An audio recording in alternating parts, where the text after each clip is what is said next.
everyone, this is Akash Shukani and welcome to Samarpan Techno School Biology YouTube channel. તમે ભણી રહ્યા છો chapter number 7 NEET અને ગુજરાત બોર્ડનો આપણે બંનેને સાથે ભણીએ છીએ. આજે વાત કરીશું લેક્ચર નંબર 3 ની. લેક્ચર નંબર 1 અને લેક્ચર નંબર 2 ની અંદર આપણે સામાન્ય પેશી એની બાદ અધિચ્છદીય પેશીની અંદર સરળ અધિચ્છદની પણ આપણે વાત કરી. સરળ અધિચ્છદમાં આજે આપણે ડિટેલમાં થોડીક વાત કરીશું. ઓબ્વિયસલી આપણે નીટ વિશે તો ભણી લીધું છે, પરંતુ સવાલ છે ગ્રંથિલ અધિચ્છદ પેશીના પ્રકાર, સ્થાન, કાર્યો અને રચના વર્ણવો. તમને 3 માર્ક્સ ની અંદર પૂછશે. કેટલા? 3 માર્ક્સ ની અંદર. ગુજરાત બોર્ડ અને નીટ માટે બંનેનું અહીંયા તમને હું ભણાવી દઈશ એક સાથે.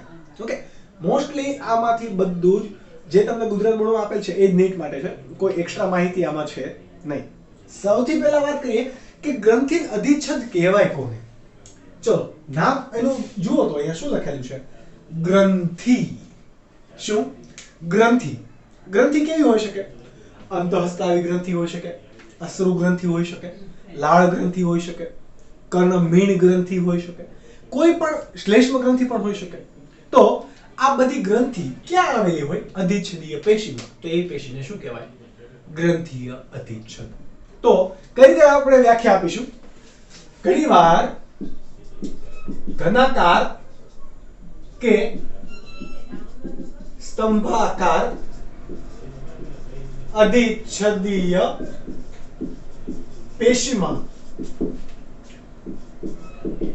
ગ્રંથિ આવેલ હોય એવી પેશીને શું કહેવાય? ગ્રંથિલ અધિચ્છદ. શું કહેવાશે? ગ્રંથિલ અધિચ્છદ. પરંતુ આ ગ્રંથિલ અધિચ્છદની રચનાને આધારે બે પ્રકાર પડશે. કેટલા પ્રકાર પડશે? બે. કયા કયા પ્રકાર છે? પહેલો છે એક કોષીય ગ્રંથિલ. કેવું? એક કોષીય ગ્રંથિલ. બીજું છે બહુ કોષીય ગ્રંથિલ. કેવો? બીજો બહુ કોષીય ગ્રંથિલ. એક કોષીય ગ્રંથિલ હોય તો એમાં ગ્રંથિલ કોષો કેવા હશે? એકની સંખ્યામાં. જ્યારે બહુકોષીય હશે તો એની સંખ્યા એમાં કેવું છે? એક કરતા વધારે ગ્રંથિલ કોષો ખૂંપેલા હશે. કઈ રીતે? ચલો આપણે જોઈએ. સપોઝ કે આ કોઈ અધિચ્છદ પેશી છે. આવી રીતે આપણે કોષો દોરીએ એટલે નીચેની બાજુએ આધાર કલા, ઉપરની બાજુએ અથવા તો આધાર સપાટી અથવા તો આધાર કલા, ઉપરની બાજુએ મુક્ત સપાટી. ચલો આવી રીતે કોઈ કોષો છે. આ કયું હશે? સ્તંભાકાર કે ઘનાકાર કોઈ પણ છે સપોઝ. તો આની અંદર અહીંયા આ રીતે શું આવેલું હશે? ગ્રંથિલ કોષ. આવી રીતે કે જેની અંદર ગ્રંથિનો સ્ત્રાવ થવા માટેના જે કોઈ પણ હાજર કે જવાબદાર ઘટકો હશે એ આવેલા હશે. બરાબર. તો એવા જો અહીંયા કેવા છે? છૂટા છવાયા અને એકની સંખ્યામાં જ છે. તો એવા પ્રકારના ગ્રંથિલ કોષોને શું કીધું? એક કોષીય ગ્રંથિલ કોષ. અને આ ગ્રંથિલ કોષ જો કોઈ અધિચ્છદની સપાટી પર આવેલા હોય તો એને શું કહેવાશે? એક કોષીય ગ્રંથિલ કોષ. જ્યારે બહુકોષીય ગ્રંથિલ કોષની અંદર શું હશે? એક કરતા વધારે કોષો હશે. સપોઝ કે આ કોઈ ઘનાકાર અધિચ્છદ છે. બરાબર. આ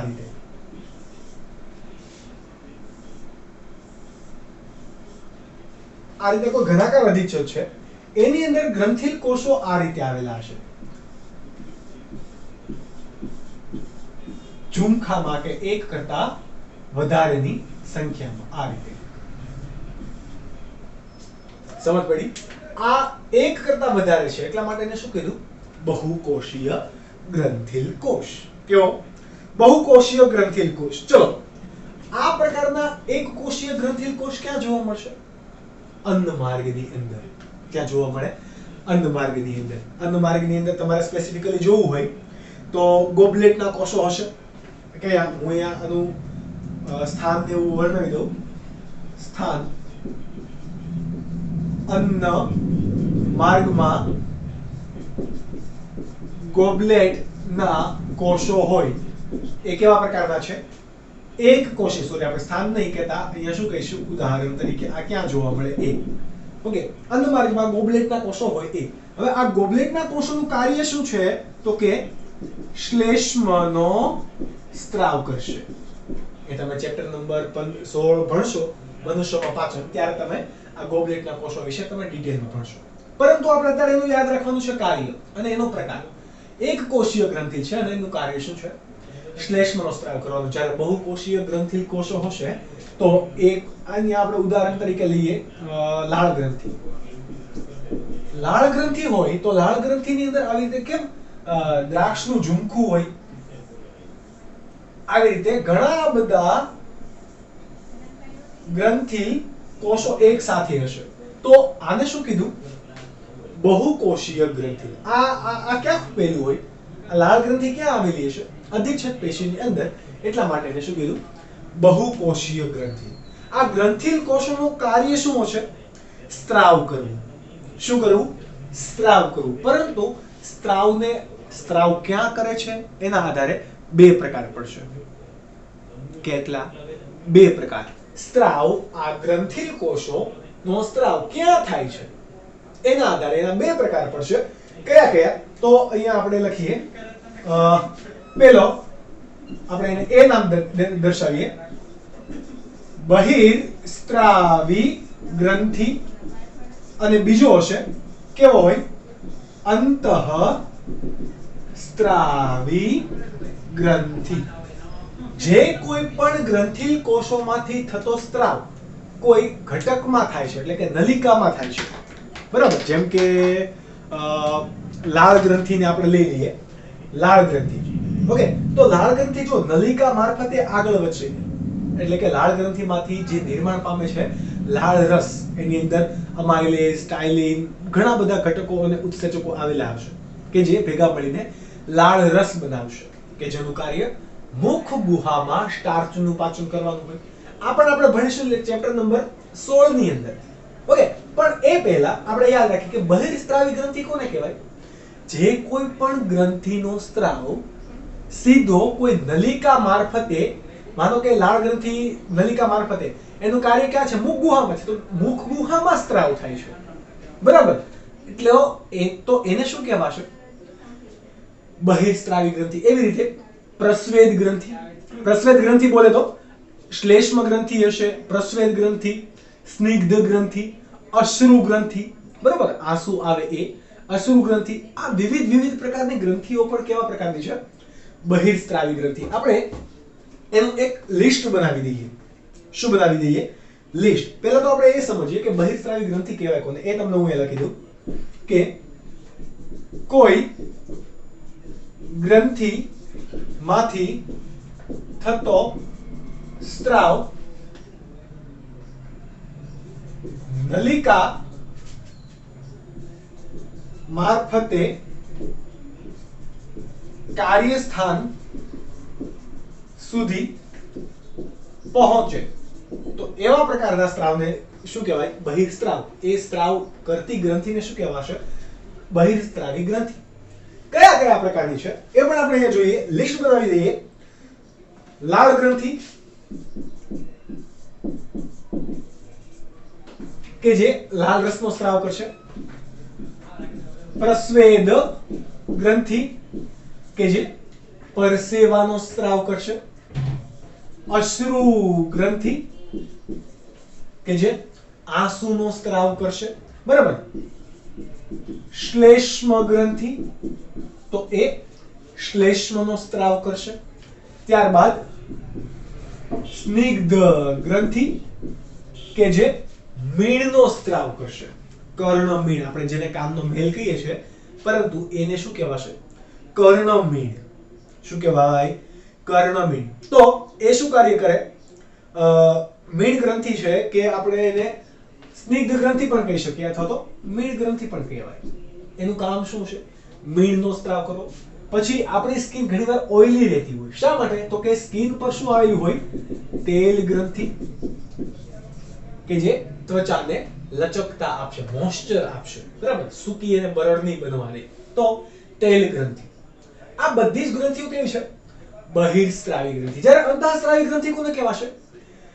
કોઈ ગ્રંથિમાંથી થતો સ્ત્રાવ નલિકામાં અહીંયા જતો હતો, અહીંયા નલિકામાં વહન પામશે નહીં, ડાયરેક્ટ રુધિરમાં ભળી જાય. ક્યાં ભળી જાય? રુધિરમાં, એટલે એનો સ્ત્રાવ ક્યાં થયો? ડાયરેક્ટ શરીરમાં થઈ ગયો, એટલે અંતઃસ્ત્રાવી ગ્રંથિ કીધું. અહીંયા નલિકામાં થતો હતો, એટલે કે એનો સ્ત્રાવ કોઈ ચોક્કસ જગ્યાએ થતો હતો, એટલા માટે એને બહિર્સ્ત્રાવી ગ્રંથિ કીધી. તો આપણે અહીંયા લખી શકીએ કે કોઈ ગ્રંથિમાંથી થતો સ્ત્રાવ તરત જ રુધિરમાં ભળી કાર્ય સ્થાન સુધી પહોંચે તો તેને શું કહેવાય? અંતઃસ્ત્રાવી ગ્રંથિ. એવા સ્ત્રાવને શું કહેવાય? અંતઃસ્ત્રાવ. આપણા શરીરની અંદર ઘણી બધી અંતઃસ્ત્રાવી ગ્રંથિ આવેલી હોય. પિટ્યુટરી ગ્રંથિ, પિનિયલ ગ્રંથિ, થાઇરોઇડ ગ્રંથિ, પેરાથાઇરોઇડ ગ્રંથિ, થાઇમસ ગ્રંથિ, બરાબર, એડ્રિનલ ગ્રંથિ, શુક્રપિંડ અને અંડપિંડ, આવી ઘણી બધી ગ્રંથિઓ છે કે જેનું કાર્ય શું છે? સ્વાદુપિંડ અને યકૃત, ઓબ્વિયસલી, બરાબર. તો આ બધી ગ્રંથિનું કાર્ય શું છે? અંતઃસ્ત્રાવનો સ્ત્રાવ કરવો, બરાબર. જુઓ, પિટ્યુટરી ગ્રંથિમાંથી ઘણા બધા અંતઃસ્ત્રાવનો સ્ત્રાવ થાય, પરંતુ એ આવેલું છે મગજમાં, પણ મગજમાં એનું કાર્ય નથી. કેમ? એનું કાર્ય, માનો કે ગ્રોથ હોર્મોનનો સ્ત્રાવ થતો હોય પિટ્યુટરી ગ્રંથિમાંથી, એટલે કે વૃદ્ધિ માટે જવાબદાર અંતઃસ્ત્રાવનો, તો કે મગજની વૃદ્ધિ નહીં કરે, સંપૂર્ણ શરીરની વૃદ્ધિ કરશે. તો એ સ્ત્રાવ ક્યાં ભળે છે? રુધિરમાં ભળે છે. પછી એને જ્યાં કંઈ પણ હાડકામાં, સ્નાયુમાં, જ્યાં ક્યાંય પણ એને યુઝ થવાનું છે તે ત્યાં કાર્ય કરશે. ઓકે, તો એને શું કહેવાય? અંતઃસ્ત્રાવી ગ્રંથિ. આ પૈકી સ્વાદુપિંડ છે. કોણ? સ્વાદુપિંડ એ અંતઃસ્ત્રાવી અને બહિર્સ્ત્રાવી બંને તરીકે કાર્ય કરશે. એ અંતઃસ્ત્રાવી ગ્રંથિ તરીકે કોનો સ્ત્રાવ કરશે? તો કે ઇન્સ્યુલિન અને ગ્લુકાગોન અંતઃસ્ત્રાવનો સ્ત્રાવ કરશે. આ નીટ માટે બધું યાદ રાખજો. ઓકે, ઘણું ચોપડીમાંથી નહીં હોય. ઇન્સ્યુલિન અને ગ્લુકાગોનનો સ્ત્રાવ કરે કોણ? સ્વાદુપિંડ. જ્યારે પાચન માટે જવાબદાર એવો સ્વાદુ રસનો સ્ત્રાવ કઈ ગ્રંથિ કરશે? બહિર્સ્ત્રાવી ગ્રંથિ, કે જેમાં ઘણા બધા ઉત્સેચકો હશે, અંતઃસ્ત્રાવ હશે નહીં. તો સ્વાદુપિંડ એ ઇન્સ્યુલિન અને ગ્લુકાગોનનો અંતઃસ્ત્રાવ તરીકે સ્ત્રાવ કરશે, જ્યારે સ્વાદુ રસની અંદર ઘણા બધા ઘટકોનો બહિર્સ્ત્રાવી ગ્રંથિ તરીકે, બહિર્સ્ત્રાવ તરીકે અથવા તો ઉત્સેચક સ્વરૂપે બહિર્સ્ત્રાવી ગ્રંથિમાંથી સ્ત્રાવ કરશે. તો આ વાત હતી કે ગ્રંથિલ અધિચ્છદ પેશીની અંદર પણ કયા કયા પ્રકારની પેશી આવી શકે. હવે આપણે જોઈશું સંયુક્ત અધિચ્છદ. ઓબ્વિયસલી આપણને ટેક્સ્ટ બુકની અંદર બહુ જ ઓછું આપેલું છે, પરંતુ હું અહીંયા તમને આખો ચાર્ટ દ્વારા સમજાવીશ. એ પહેલા તમે આ નોટ ડાઉન કરી લો.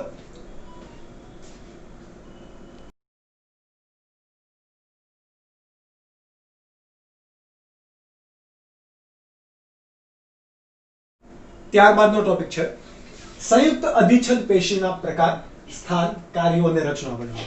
આપણે અધિચ્છદ પેશીના ટોટલ મુખ્ય બે પ્રકાર સરળ અધિચ્છદ અને સંયુક્ત અધિચ્છદ. એ પૈકી અત્યાર સુધીમાં આપણે સરળ અધિચ્છદ પૂરું કર્યું. હવે સંયુક્ત અધિચ્છદ પેશીની વાત કરીએ. સંયુક્ત અધિચ્છદ પેશી આપણે પહેલા પણ વાત કરી હતી. ઘનાકાર કે સ્તંભાકાર કોષોનું જો એક સ્તર આવેલું હોય તો એને સરળ અધિચ્છદ કહેવાય.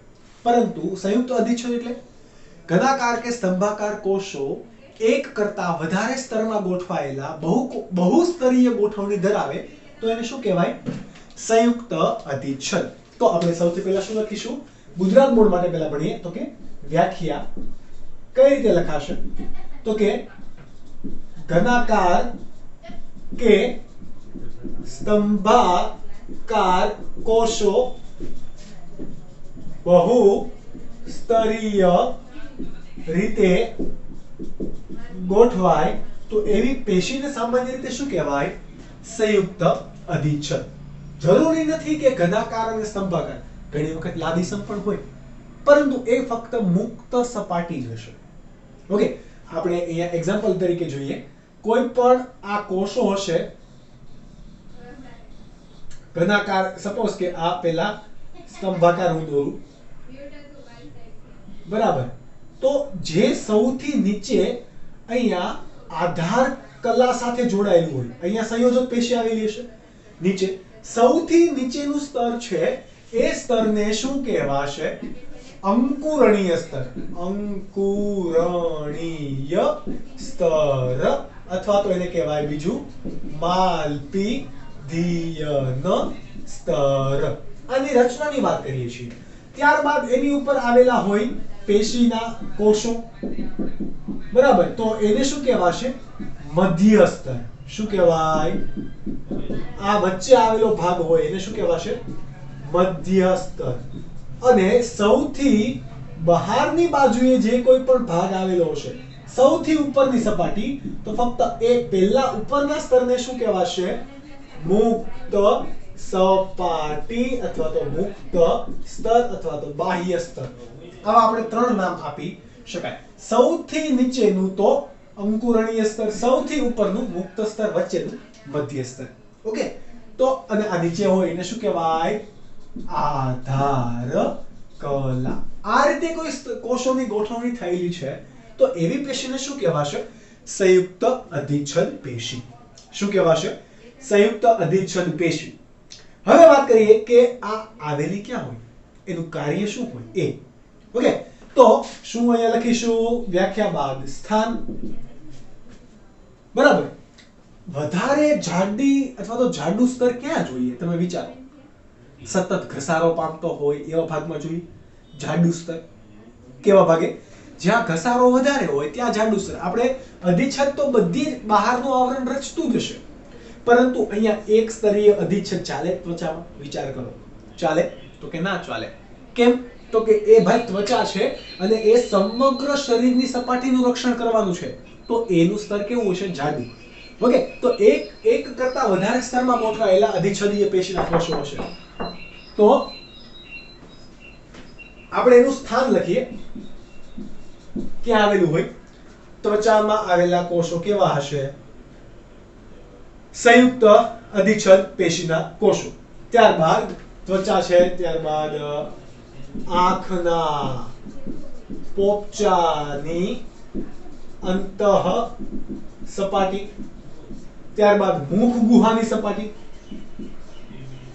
ત્યારબાદ કંઠનળી પણ, કંઠનળી અને અન્નનળી પણ, કારણ કે ત્યાંથી ખોરાકનો ઘસારો વધારે રહે એટલા માટે આ બધાની અંદરનું કંઠનળી નહીં, કંઠનળી, આ દરેકે દરેક અંગોની બાહ્ય કે મુક્ત સપાટી એ અથવા તો કોઈ અધિચ્છદીય સપાટી એ કેવી છે? સંયુક્ત અધિચ્છદથી બનેલી હશે. આની સિવાય હજુ એક તમે લખી શકો, સ્વાદુપિંડની નલિકાની ગ્રંથિ અને લાળ ગ્રંથિની નલિકા. બરાબર, લાળ ગ્રંથિ અને સ્વાદુપિંડ નલિકાની, નલિકાનું સ્તર પણ શાનું બનેલું હોય?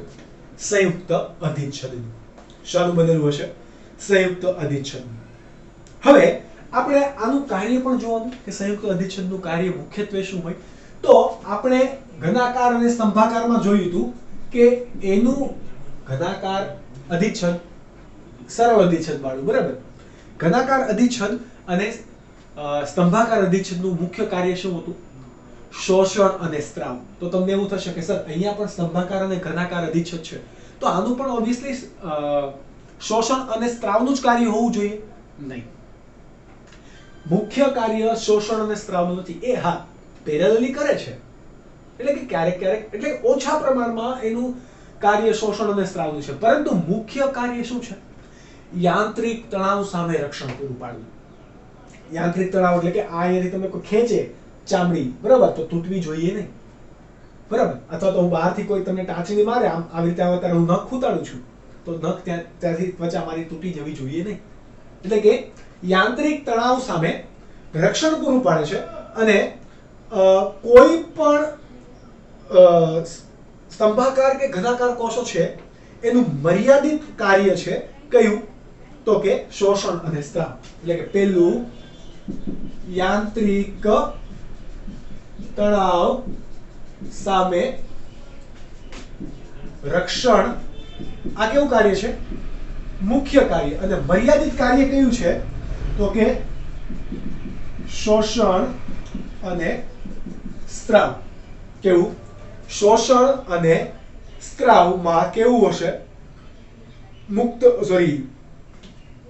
શોષણ અને સ્ત્રાવ એ મર્યાદિત કાર્ય.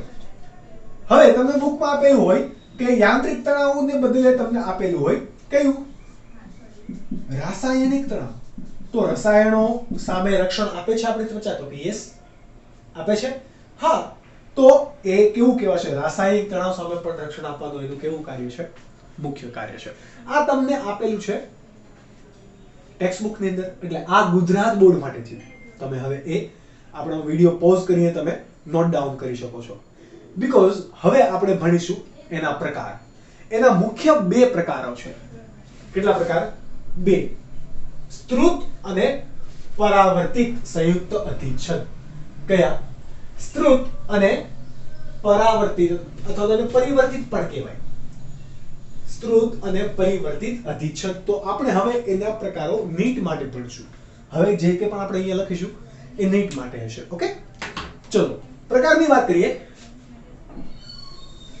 પહેલો પ્રકાર છે પરિવર્તિત સંયુક્ત અધિચ્છદ. ઓકે, અને બીજો પ્રકાર છે એ કયો છે? સ્ત્રુત સંયુક્ત અધિચ્છદ. ઓકે, ચલો પરાવર્તિત અને સ્ત્રુતને આપણે પછી લઈએ. પરિવર્તિત સંયુક્ત અધિચ્છદ છે એનું મુખ્ય કાર્ય જોઈએ એટલે તમને વધારે આમાં ખ્યાલ આવશે કે અહીંયા પણ આપણે પહેલા લખી દઈએ કાર્ય. સ્ત્રુત સંયુક્ત અધિચ્છદનું મુખ્ય કાર્ય કયું હશે? તો સ્ત્રુત સંયુક્ત અધિચ્છદનું મુખ્ય કાર્ય સૌથી વધારે ઘસારો પામતા ભાગોની અંદર રક્ષણ આપવાનું. બરાબર, એટલે એનું સ્થાન પણ ક્યાં હોય? વધુ ઘસારો પામતા અંગોમાં. ઓકે, વધુ ઘસારો પામતા અંગોને રક્ષણ આપવાનું કામ હશે. એટલે એનું સ્થાન પણ ક્યાં હોય? જ્યાં વધારે પ્રમાણમાં ઘસારો પામે છે. જેમ કે આપણી ત્વચા છે, મુખ ગુહાની સપાટી, કારણ કે ખોરાક ચાવીએ તો ત્યાં સતત ને સતત ઘર્ષણ થશે. એ બધા ભાગે કોણ આવેલું હોય? સ્ત્રુત સંયુક્ત અધિચ્છદ. પરિવર્તિત સંયુક્ત અધિચ્છદ ક્યાં આવેલું હોય? તો કે હવે ઘસારા સામે રક્ષણ આપવાનું છે પણ એટલું બધું નહીં. જેમ કે મૂત્રાશયનું સંકોચન થાય. આપણો મૂત્રનો સંગ્રહ શામાં થાય? મૂત્રાશય નામની કોથળીમાં. તો જ્યારે પણ મૂત્રાશય એકદમ મૂત્રથી ભરાઈ જાય છે તો એની દિવાલ પર શું લાગશે? દબાણ લાગશે. એટલે આપણને ખબર પડે અચ્છા પેશાબ જવાનું છે. સમજ પડી? તો જ્યારે પણ મૂત્રાશયનું સંકોચન થશે, કારણ કે મૂત્ર નિકાલ ક્યારે થશે? મૂત્રાશયની કોથળી હોય, તમે ફુગ્ગામાંથી હવા ક્યારે આમ બહાર કાઢો? આમ ફુગ્ગાને દબાવો તો હવા બહાર નીકળી જાય, ઝડપથી બહાર નીકળે. ઓકે, તો જ્યારે પણ આ મૂત્રાશયની સંકોચન થાય ત્યારે મૂત્રાશયની દિવાલને કોઈ પણ નુકસાન થવું જોઈએ નહીં. તો આ મૂત્રાશયની દિવાલની અંદર જે કોઈ પણ પેશી આવેલી છે એ કઈ આવેલી છે? પરિવર્તિત સંયુક્ત અધિચ્છદ. કયું? પરિવર્તિત સંયુક્ત અધિચ્છદ. આપણે અહીંયા કાર્ય લખી દઈએ. મૂત્રાશયની દિવાલનું સંકોચન સમયે ઘર્ષણ સામે શું આપે? રક્ષણ આપવાનું કાર્ય કોનું હોય? પરિવર્તિત સંયુક્ત અધિચ્છદ. આની સિવાયનું કાર્ય ક્યાં, સ્થાન ક્યાં હશે? તો મૂત્રપિંડના રિનલ પ્રદેશમાં અને ઉત્સર્ગ અંગોના માર્ગે. અહીંયા આનાથી જ લખીએ, વાંધો નહીં, રચના પછી વર્ણવું તમને. બરાબર, સ્થાન તો ક્યાં હશે? મૂત્રપિંડના રિનલ પ્રદેશમાં. કોને કહેવાય રિનલ પ્રદેશ? તો આવું મૂત્રપિંડની તમે આકૃતિ ભણી ગયા, એની અંદર આવા ખાના પણ ભણી ગયા. બરાબર, તો એ જે પ્રદેશ છે એને આ વચ્ચે જે વિસ્તાર આવેલો છે એને શું કહેવાય? મૂત્રપિંડનો રિનલ પ્રદેશ. તો મૂત્રપિંડના રિનલ પ્રદેશની અંદર કોણ આવેલું હોય? પરિવર્તિત સંયુક્ત અધિચ્છદ. આની સિવાય ઉત્સર્ગ અંગોની દિવાલ પણ શાની બનેલી હશે? પરિવર્તિત સંયુક્ત અધિચ્છદની. જેમ કે શિશ્નનો મૂત્ર માર્ગ, આપણો મળ માર્ગ એટલે કે મળાશય પછીનો ભાગ મળ માર્ગ, અથવા તો એને ગુદા દ્વારા પણ તમે કહી શકો. તો આ એ ભાગો શાના બનેલા છે? પરિવર્તિત સંયુક્ત અધિચ્છદના. વાત કરીએ આપણે એની રચનાની. શાની રચના? તો આમાં પણ 3 સ્તરો આવેલા છે.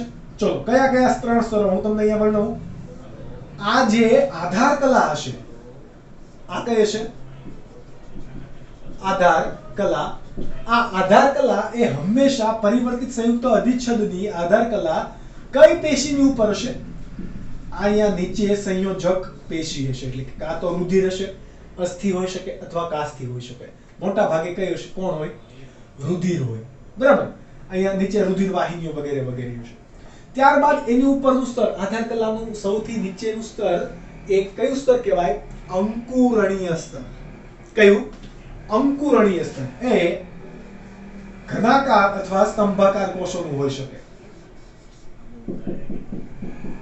બરાબર. આ સ્તર કયું હશે? અંકુરણીય સ્તર.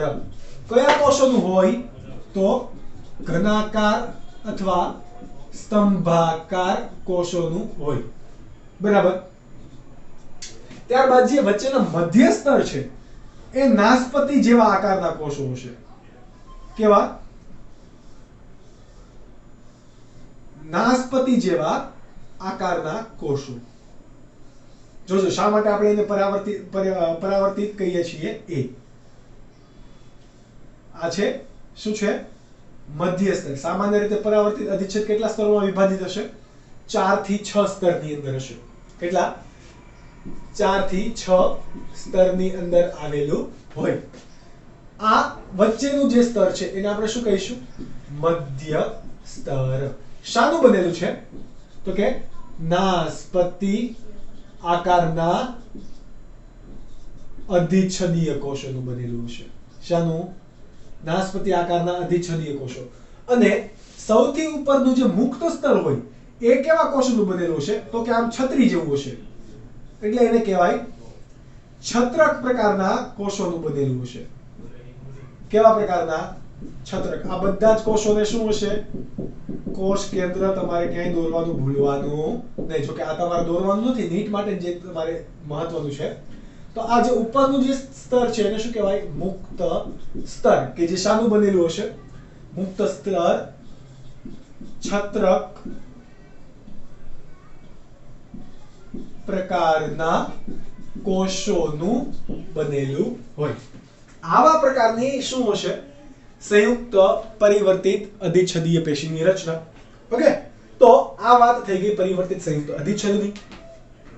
હવે આ ની સિવાય બીજા આપણી પાસે કોણ છે? સ્ત્રુત સંયુક્ત અધિચ્છદ.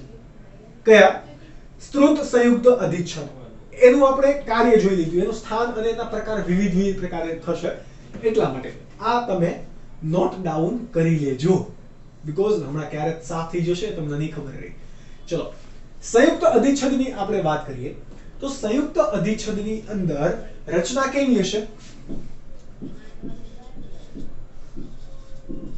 અંકુરણીય સ્તર ઘનાકાર અથવા તો સ્તંભાકારનું બનેલું હોય. કેવું? અંકુરણીય સ્તર ઘનાકાર, સ્તંભાકાર વગેરે વગેરે પ્રકારના કોષોનું બનેલું હશે. આના સંયુક્ત અધિચ્છદના કેટલા પડશે? સ્ત્રુત સંયુક્ત અધિચ્છદના કેટલા પ્રકારો પડશે? 4 પ્રકારો પડશે. કેટલા? 4. બધા પ્રકારને આપણે અહીંયા સમજીએ. પહેલો જે પ્રકાર છે એ છે લાદીસમ સ્ત્રુત અધિચ્છદ. કેવો? લાદીસમ સ્ત્રુત અધિચ્છદ. અહીંયા લખી દઉં, લાદીસમ સ્ત્રુત અધિચ્છદ. ત્યારબાદ ઘનાકાર સ્ત્રુત અધિચ્છદ. ત્યારબાદ સ્તંભાકાર સ્ત્રુત અધિચ્છદ. અને ચોથું છે પક્ષમલ સ્ત્રોત અધિચ્છદ. કેવું? લાદીસમ, ઘનાકાર, સ્તંભાકાર અને પક્ષબંધ બધા જ પ્રકારોનું અહીંયા સ્ત્રુત વર્ઝન છે. કેવું છે? સ્ત્રુત વર્ઝન. ઓલરાઈટ, ચલો હવે આપણે આગળ ભણીએ. લાદીસમ સ્ત્રુત અધિચ્છદ હશે તો એની અંદર કઈ રીતનું સ્તર હશે? અહીંયા હું તમને દોરું. આ બરાબર, તમે સમજતા રહેજો, હું તમને ડ્રો કરીને સમજાવું. આ નીચેનું શું હશે? આધાર કલા. આધાર કલાની ઉપર આવેલું સ્તર ઘનાકાર કોષોનું અથવા તો સ્તંભાકાર કોષોનું હોઈ શકે. આ મોસ્ટલી 2 થી વધારે કરતા સ્તરોનું હશે. ચલો, આ બધા જ કયા કોષો થઈ ગયા?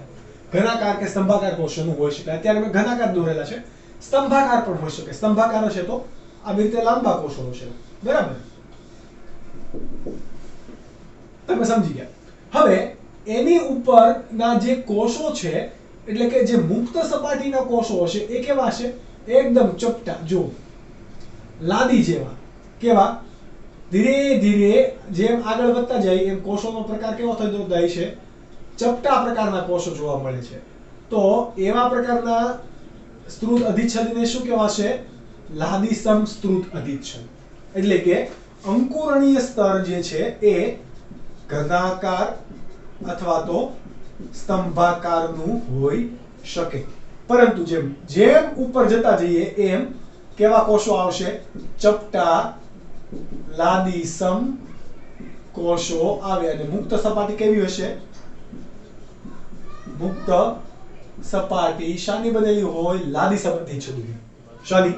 લાદીસમ અધિચ્છદની. એટલા માટે એને શું કીધું? લાદીસમ સ્ત્રુત અધિચ્છદ. શું કીધું? લાદીસમ સ્ત્રુત અધિચ્છદ. આનું કાર્ય શું હોય? લાદીસમ સ્ત્રુત અધિચ્છદનું મુખ્ય કાર્ય શું? તો એનું મુખ્ય કાર્ય લખી દઉં. નીચે આવેલ પેશીનું રક્ષણ કરવું. જ્યાં ક્યાંય પણ આ લાદીસમ સ્ત્રુત અધિચ્છદ આવેલું હોય, એની તરફ નીચે કોઈ પણ પેશી આવેલી હોય એનું રક્ષણ કરવાનું કાર્ય કોનું છે? લાદીસમ સ્ત્રુત અધિચ્છદ. હવે આ લાદીસમ સ્ત્રુત અધિચ્છદના પણ 2 પ્રકાર પડે છે. કેટલા પ્રકાર? 2. કેરાટીન યુક્ત અને કેરાટીન વિહીન. કેરાટીન શું છે? હવે તમને એ હું સમજાવું. કેરાટીન એક પ્રકારનું પ્રોટીન છે કે જે નખમાં આવેલું. આપણા જે નખ છે, પછી વાળ છે, આ વાળની અંદર, નખની અંદર શું આવેલું હોય? Keratin protein. શું આવેલું છે? Keratin protein. એ રીતે આપણી ત્વચા ઉપર પણ થોડું થોડું કેરાટીન પ્રોટીન આવેલું હોય. તમે એડવર્ટાઇઝમેન્ટ જોતા હોય, નખ વધારવાની પણ એડવર્ટાઇઝમેન્ટ, તમે હોલિવૂડ ટીવી શો જોતા હોય તો ઇંગ્લિશ ટીવી શો જોતા હોય તો એમાં તમે જોતા હોય, અથવા તો ક્લિનિક પ્લસ કે ગાર્નિયર કે લોરિયલ પેરિસનું કોઈ પણ તમે શેમ્પૂનું એડવર્ટાઇઝમેન્ટ જુઓ એટલે એની અંદર લખેલું હોય કેરાટીન યુક્ત. બરાબર? અથવા તો તમે કોઈ પણ સેલૂનની અંદર જતા હોય તો સેલૂનની અંદર કેરાટીન નું મસાજ કરવામાં આવે. કેમ? તો કે કેરાટીન પ્રોટીન વાળને બહુ જ એન્હાન્સ કરે, એટલે કે વાળનો જથ્થો વધારશે અને મજબૂતાઈ વધારે આપશે. તો જે કોઈ પણ, બંનેના હું તમને પ્રકાર સિમ્પલી સમજાવી દઉં. જે કોઈ પણ લાદીસમ સ્ત્રુત અધિચ્છદનું મુક્ત સપાટી, કઈ સપાટી? મુક્ત સપાટી કેરોટીન પ્રોટીન ધરાવે છે. હવે આ કેરોટીન પ્રોટીનને તમે નખને પાણીમાં નાખો, દ્રાવ્ય થાય, ઓગળે ખરો ક્યારે? તો કે નહીં. વાળ ઓગળે? તો કે નહીં. એટલે કેરાટીન પ્રોટીન ક્યારેય પણ ઓગળતું નથી. સમજ પડી ગઈ? કેરાટીન યુક્ત હશે તો આ લાદીસમ સ્ત્રુત અધિચ્છદની મુક્ત સપાટીના કોષો પાણીમાં અદ્રાવ્ય કેરાટીન પ્રોટીન ધરાવશે. અહીંયા હું લખી દઉં કે મુક્ત સપાટી પાણીમાં અદ્રાવ્ય કેરાટીન પ્રોટીન ધરાવે. અને અહીંયા ધરાવતા નથી. તમને કદાચ તફાવતની રીતે નીટમાં પૂછે, જો કે તફાવતની રીતે સવાલ પૂછશે, એમસીક્યુ પૂછશે, તો પણ તમને આવડતો હોવો જોઈએ.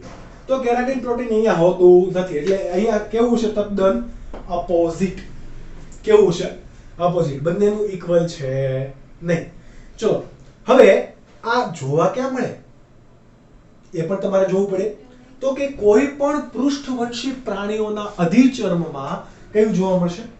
કેરાટીન યુક્ત લાદીસમ સ્ત્રુત અધિચ્છદ. જેમ કે પૃષ્ઠવંશી પ્રાણી એટલે તમને ખ્યાલ છે બધા દેડકો, ઉભયજીવીમાં આવે. સાપની તમે સપાટી લઈ લો, પક્ષીની અધિચર્મ લઈ લો, મનુષ્યનું લઈ લો, કોઈ પણ વાનરનું લઈ લો, કોઈ પણ પશુ પક્ષીનું લઈ લો. આ બધા જ પૃષ્ઠવંશી પ્રાણીઓની ચામડી અધિચર્મ એટલે કે એની સૌથી બહારની ચામડી એ શાની બનેલી હશે? કેરાટીન યુક્તની. એટલે કે અહીંયા આપણે ઉદાહરણ લખીએ, પૃષ્ઠવંશીઓનું અધિચર્મ. મત્સ્યની પણ અધિચર્મ શાની બનેલી હોય? કેરાટીન યુક્ત પ્રોટીન વાળી. હવે આની સિવાય સૂકી સપાટી પર જોવા મળતા ચામડી, વાળ, નખ, સુવાળા, નહોર આ બધું જ કેવું હશે? કેરાટીન યુક્ત. બરાબર. એટલે કે અહીંયા લખી દઈએ વાળ, નહોર. આપણામાં નખ જોવા મળે, જે માંસાહારી પ્રાણીની અંદર નહોર જોવા મળશે. બરાબર, વળેલા હોય એ. વાળ, નહોર વગેરે વગેરેમાં પણ કેરાટીન યુક્ત તમને જોવા મળશે. જ્યારે કેરાટીનની ક્યાં જરૂર નથી એ પણ આપણે જોઈએ. કંઠનળી છે, નેત્રપટલ છે, અન્નનળી છે, જીભ છે, આંખના પોપચાની અંતઃ સપાટી છે, મુખ ગુહાની સપાટી છે, યોનિ માર્ગની સપાટી છે. તો આ બધી જગ્યાએ કેરાટીન પ્રોટીન હોતું નથી. ત્યાં છે કયું? લાદીસમ અધિચ્છદ. એનું કામ પણ ઘસારા સામે રક્ષણ આપવાનું જ છે.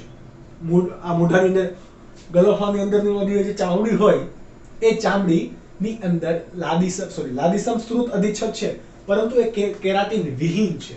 એટલે આપણે અહીંયા ઉદાહરણ લખીએ ક્યાં? મુખ ગુહાની સપાટી, અંતઃ સપાટી. બરાબર. ત્યારબાદ કંઠનળી, જીહવા એટલે કે જીભની સપાટી, ત્યારબાદ કંઠનળી છે, જીહવા છે, અન્નનળી, યોનિ માર્ગની અંદરની સપાટી, ત્યારબાદ નેત્રપટલ. આ બધા જ કેવા ધરાવે છે? આંખના પોપચા પણ. આંખના પોપચા ની અંદરની સપાટી. બરાબર. ઘણા તમે નાના છો એટલે ભૂત બનવું આમ કરીને પોપચા ઉપર ચડાવો એટલે જે તમને પિંકિશ કલરમાં અથવા તો ઓરેન્જિશ કલરની અંદર જે કોઈ પણ સ્તર દેખાય છે એ કેરાટીન વિહીન હશે. એટલે એવું કોઈને ચાળો કરવો નહીં. સમજ પડી? એ રક્ષણ નહીં પછી કરી શકે. તો એ લાદીસમ સ્ત્રુત અધિચ્છદની આપણે વાત કરી. એક કોનો પ્રકાર હતો? લાદીસમ સ્ત્રુત અધિચ્છદનો. ત્યારબાદ વાત કરીએ ઘનાકાર સ્ત્રુત અધિચ્છદની. કોની? ઘનાકાર સ્ત્રુત અધિચ્છદની. તો અહીંયા એક જ વસ્તુ તમારે યાદ રાખવાની કે અંકુરણીય સ્તર શાનું બનેલું છે અને મુક્ત સપાટી શાની બનેલી છે? તો મુક્ત સ્તર શાનું બનેલું છે? ઘનાકાર સ્ત્રુત અધિચ્છદ હશે તો એની અંદર મુક્ત સપાટી પરના કોષો કેવા હોય? ઘનાકાર. જ્યારે અંકુરણીય સ્તરમાં કેવા હશે? સ્તંભાકાર કોષો. અને મુક્ત સપાટીના કોષો કેવા હશે? ઘનાકાર. બરાબર. એટલે આ રીતના કંઈક.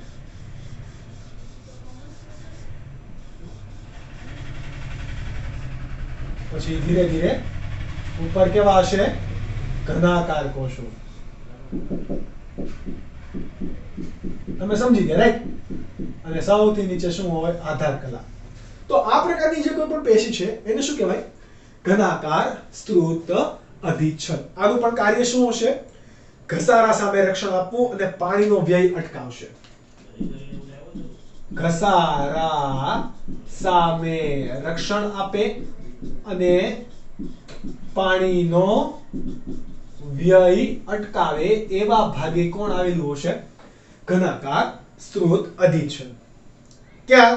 તો કે અંડપિંડની અંદર જનન અધિચ્છદનું સ્તર આવેલું હોય તો એ પણ શાનું બનેલું હશે? ઘનાકાર સ્ત્રુત અધિચ્છદ.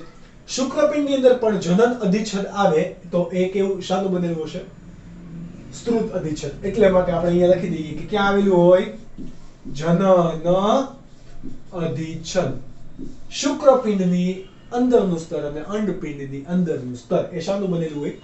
ઘનાકાર સ્ત્રુત અધિચ્છદનું. સ્તંભાકાર સ્ત્રુત અધિચ્છદની વાત કરીએ તો સ્તંભાકારની અંદર અંકુરણીય સ્તર અને મુક્ત સપાટી આ બંને શાના બનેલા હશે? સ્તંભાકારના. વાત ખતમ. બરાબર, બધા જ કેવા? સ્તંભાકાર. બધા જ કોષો કેવા હોય? સંયુક્ત રીતે સ્તંભાકાર કોષોના જ બનેલા હોય આવી રીતે.